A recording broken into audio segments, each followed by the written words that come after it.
the Supra returned with the A90 code, a modern, sharp sports car born from a controversial but necessary collaboration with BMW to write the next chapter of this legend. Part 2. The Golden Era. Icon. An in-depth analysis of the Supra MK4 880. This agreement was not merely a restriction, it inadvertently became a catalyst for extraordinary engineering. Since engineers couldn't compete with higher horsepower on the spec sheet, they focused on building engines that were incredibly robust, reliable, and capable of handling far more power than officially stated. They built to an unparalleled engineering standard. A bulletproof engine designed not by accident, but as a direct response to the competitive landscape of the era. That's why, upon its release, the Mark IV wasn't just another Japanese sports car. It was a world beater that challenged and often defeated rivals like Porsche and Ferrari in performance tests, despite its much lower price. Design and engineering, obsession in every detail. Exterior design.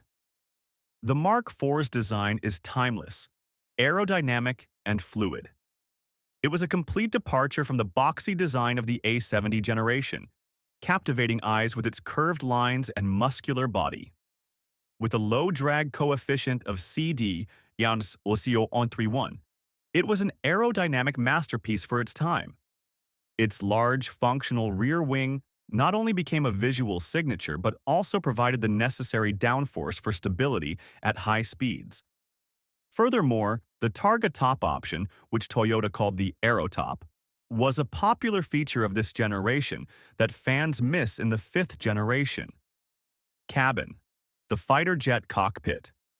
The Mark IV's cabin was designed to be completely driver-focused. The dashboard and center console wrapped around the driver, creating a feeling akin to sitting in a fighter jet cockpit. Despite its focus on the driver, the car was surprisingly spacious and practical compared to rivals like the Mazda RX-7 and Nissan 300ZX. The science of weight reduction. One of the main challenges for Toyota's engineers was to compensate for the heavy weight of the cast-iron 2JZ engine and its twin-turbo system. Their solution was an obsession with weight reduction. Toyota spared no effort. The hood, roof, and bumper supports were made of aluminum. The fuel tank was plastic. The sway bars were hollow. And even hollow fiber carpet was used to save a few precious grams. These efforts were not just about achieving a lower curb weight number. This weight reduction philosophy served a more comprehensive goal: achieving superior dynamic performance.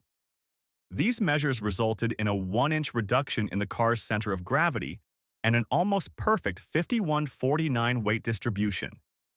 This ideal weight distribution is the primary reason for the Mark IV's superb stability and handling, allowing it to achieve a lateral acceleration of 0.95 g on the skid pad, a figure that was in supercar territory at the time. Performance, handling, and brakes. The Mark IV's suspension was a double wishbone setup on all four wheels, an advanced design for precise wheel control and a balance between stability and comfort. But perhaps the most surprising part of its engineering was the braking system.